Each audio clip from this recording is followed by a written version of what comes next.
전 연인 측으로부터 교제폭력을 당해왔다고 폭로한 유명 유튜버 쯔양 측이 폭로 방송 이후 추가 입장을 밝혔습니다. 쯔양의 법률 대리인 변호사는 말씀드린 대로 쯔양은 많은 피해를 입었다. 며 성폭행과 상습폭행 상습 협박, 공갈, 강요 등으로 1차 형사고소를 진행했다. 고 밝혔다 합니다. 해당 고소에는 정산금 청구와 전속계약 해제, 상표 출원이해 등도 포함됐다고 했습니다. 김 변호사는 고소 이후 전 소속사 대표, 즉 전 연인이 저희 회사에 찾아와 선처를 간곡히 요청해 더 이상 해당 사안을 언급하지 않기로 했다며, 하지만 이후 해당 약정을 위반해 쯔양은 불가피하게 2차 고소를 진행했다. 고 했습니다. 그리고 혐의 사실이 많았기에 징역 5년 이상의 처벌을 예상하고 있었지만 이후 전 소속사 대표는 극단적 선택에 이르렀고 결국 공소권 없음 결정으로 사건이 종결되었다. 고 했습니다. 김 변호사는 이번 사안으로 당사자들에 대한 억측이나 오해가 없기를 바란다. 며 유가족 등에 대한 2차 피해가 발생하지 않길 바란다. 고도 했습니다. 논란이 계속되는 가운데 쯔양을 협박했다고 지목된 유튜버는 자신의 채널을 통해 관련 녹취를 공개하며 의혹을 반박하기 시작했습니다. 이 유튜버는 자신에게 쯔양 과거를 언급한 동료 유튜버에게 쯔양 터트리면 너는 그냥 가는 거다. 쯔양 밟았다가 무기한 수익 정지되면 어떤 게 이익이겠는지 생각해보라. 고 말했다며 녹취록을 공개했다 하네요.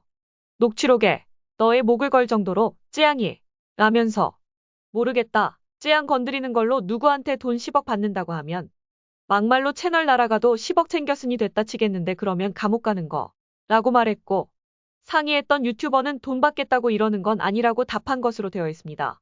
교제 폭력을 고백한 쯔양의 동영상에는 응원 댓글이 5만 개 넘게 달렸습니다. 그런데 약점을 폭로하며 타인의 삶을 괴롭히며 수익을 버는 유튜버들이 있죠.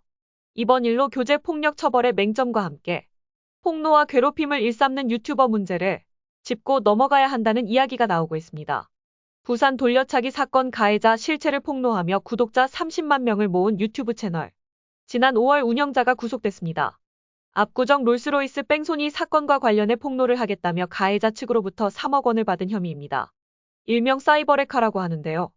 관심을 끌만한 일이 생기면 신속하게 방송을 만들어 올리는 유튜버들로 일부는 타인의 약점을 폭로하거나 범죄 가해자의 신상을 공개해 사적 제재를 가하기도 하는데요.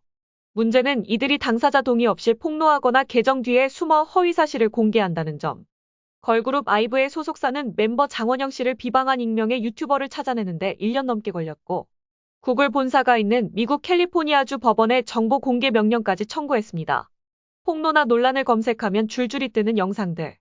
조회수를 높여 돈을 버는 게 아니라 애초에 약점을 빌미로 돈을 뜯어내는 겁니다. 명예훼손과 모욕으로 처벌할 수 있지만 초범이면 벌금형에 그치며 손해배상을 받는다 해도 무형의 피해를 복구하기엔 부족해 보입니다.